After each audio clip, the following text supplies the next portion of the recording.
by Shabbat, curled and drives and scores! And the Senators win it. Five apart, another chance, Matheson will score! Drake Matheson, and got it! Green again, scores!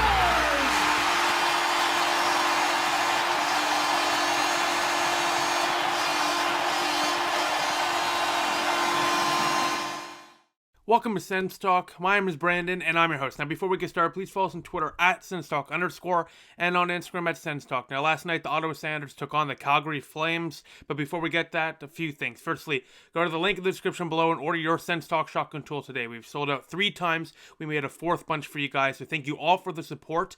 If you want to order a cool piece of Sens Talk merchandise and, of course, help the channel out financially, you can do so by ordering your STST in the link in the description below. As well, go to SeatGeek.com and use the promo code SensTalk, save $20 off your first purchase. Now, last night, the Ottawa Senators took on the Calgary Flames. For the Flames, David Riddick started, and for Ottawa, it was Matt Murray. In this video, I'm going to go through the lineup, going to give a few game notes because the game was not that great, as you probably know by now. So I'm just going to give a few notes that I had from the game. Then I'm going to get to a few of your questions, and we'll end it. It's going to be a quicker video today because it's Friday. You guys don't want to watch a 15-minute video from a game a couple days ago. And obviously, I don't want to talk for 15 minutes about a terrible game, but I love you guys, and I want to make sure the content's out for you guys. So the game number 26 lineup is as follows. Last night, the first line was Brady Tkachuk with Josh Norris and Connor Brown. So Josh Norris was back on the first line. Second line was Nick Paul with Colin White and Evgeny Dadonov. The third line, Tim Stützle, Artem Anisimov, Drake Batherson. Batherson, unfortunately, was not able to continue his point streak on, I believe, 7 games in a row. But hey, you know, a hell of a streak. Kid looks legit. The fourth line, Ryan Dzingel makes his Senators debut for the second time with Chris Turney and Austin Watson. By the way, welcome back, Ryan Dzingel. The defensive pairings, this got Sens Twitter really excited. First defensive pairing was Tom Chabot with Artyom Zub. Second pairing was Braden Coburn and Nikita Zaitsev. The third pairing is Brandstrom and Eric Gudbranson with Matt Murray starting in net. Now, here are the game notes. The Sens look terrible, flat out terrible. They lost this game 7-3 to the Calgary Flames.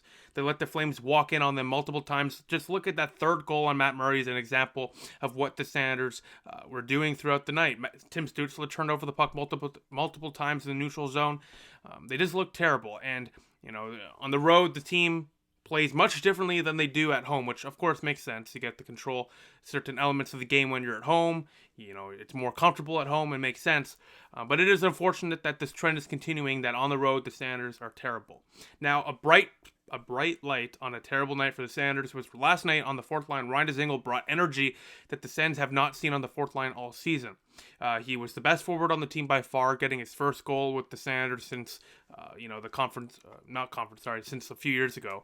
So, you know, he looked really good, looked really comfortable, and he was a bright light on the Senators team last night in a game where there was not many bright lights to look at, and he was the self-proclaimed Sens Talk star of the night because I didn't even put a pull up. There was not enough players, but I usually do 4 players for the Sens Talk star of the night. Maybe you had Dzingel and one other player. It was really a bad game for Ottawa, but Dzingel was the Sens Talk star of the night, I guess. Now, predictably, Eric Gudbranson and Braden Coburn were terrible. In fact, Braden Coburn was a -3. Zaitsev, I believe, was a -3 too. I'm not pinning the loss on Gudbranson and Coburn, but this is just more proof of why I want to see Christian Wolanin back in the lineup as soon as possible. Because we already see what we get with Gudbranson and Coburn, and the results are not pretty. Now, Joey Daccord started in the second period of play. After the first period, Matt Murray allowed 4 goals. The first 3 goals were scored on their first 4 shots for Calgary. So I'm not going to blame Murray on all of them, but that third goal, the defenses let the guy walk right in. You know, the Senators did not do their goaltenders any favors last night, so I'm not going to go off on Matt Murray right now. It's not his fault that the team in front of him gave up. Now, let's get to your questions before I wrap this video up. The first question comes in from Jamie. They ask, do you think Stützle passes too many times in prime shooting spots? I feel like he's trying to look for the perfect pass too much, overtaking the shot. Well, you're going to get that with rookies a lot. They don't want to act selfish. They want to pass the puck around and, play with it. So Stützle is a dynamic passer. He's an elite talent. He has great, passing skills, and he always wants to utilize that ability as well. He's on the same line as Drake Batherson, who has a lethal shot. So, of course, they want to utilize that shot as well. So, no, I think Stützle, he's a rookie. He's still experimenting. He's still trying to figure things out. So, no, I'm not worried about him at all. I don't think he does too many passes. I think he's going to learn when to pass and when to shoot in the NHL, and it's all part of the growing pains of a young rookie. Next question comes in from Marrier Max. They ask, do you think Murray should be traded? He's the most inconsistent goalie I've ever seen, and it's about time we let Joey Daccord and Philip Gustafson go in the National Hockey League. No one's going to take that contract, a 4-year deal at $6.25 million for a goalie with a below 900 save percentage. You'll have to pay somebody to take that contract, especially during the COVID years. So, no, they're not going to trade him. Now, with the expansion draft, what may happen is he's exposed, Joey Daccord's protected. That is something I would do because I don't think Seattle will take him, Matt Murray, on that contract. But no, you can't trade Matt Murray in that deal unless you give up a first or something. Like the contract is too large. A buyout potentially in the next couple of years is possible. I could see that. I'm not saying I want that to happen. I think Matt Murray will figure things out. But hey, listen, if things continue the way they are, and Joey Daccord continues to prove that he can be a National Hockey League netminder, I think a buyout becomes much more attractive to the Sanders than people are giving credit for. But we shall see. Right now I just hope Matt Murray can figure it out, and we'll go from there. It's still way too early to talk about trading Matt Murray. We're not even 30 games into his career as an Ottawa Sander. So let's just take a breather. The team in front of him's not doing him any favors either. Now, the next couple questions, here's from Samuel Josiah. Does Gudbranson stay a Sander after the trade deadline? Yes. I don't see who's going to trade for Eric Gudbranson, you know what I mean? I think the only defenseman that Ottawa could get something for at the trade deadline that's likely to be dealt with anyway, a defenseman that's likely to be dealt, would be Christian Wolanin. Bruce Garriock last night mentioned how Wolanin looks to be, on the edge potentially. They don't really know where he's going to be with this team in the future. So, Garriock alluded last night to the fact that the Sanders want to see more from him or else he's going to be traded. He said that Wolanin's 26 and he's not really a prospect anymore. They view him more as an NHL player and they don't know what they have with him yet. So I think Gudbranson stays because I don't know who takes him and that contract. Also, they didn't trade for Gudbranson to trade him. He is a leader. So while I disagree with playing him as often, I still think he's important to this team. He's a good leader in the room and that's important for the young guys. But no, I think the only guy that you can see on the blue line that's potentially traded is maybe Coburn if somebody takes him for some reason. I don't want to be rude, but that's just the way it is. He hasn't impressed this season. And Wolanin is somebody I think Ottawa could get a decent third, fourth back for. And I think he could blossom somewhere in the right position.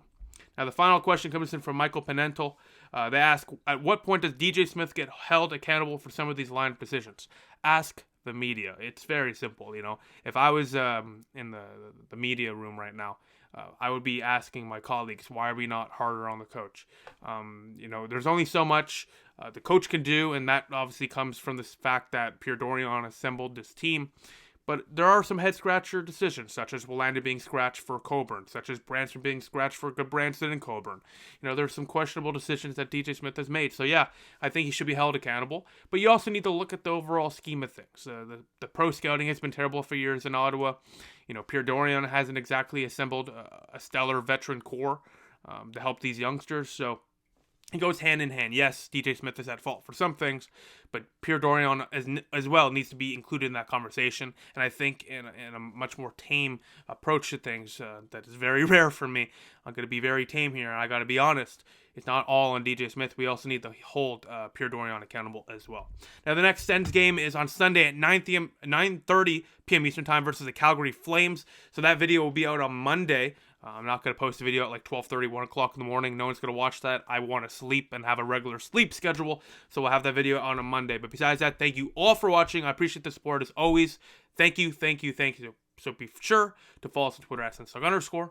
Be sure to follow us on Instagram at SensTalk. Be sure to like this video, share this video with your stuff, and click the big red button down there and subscribe to us. And most importantly, please turn the notification bell on so you get notified whenever we upload a new video. Besides that, I'll see you Monday after the Sens take on the Calgary Flames. I'll see you all then.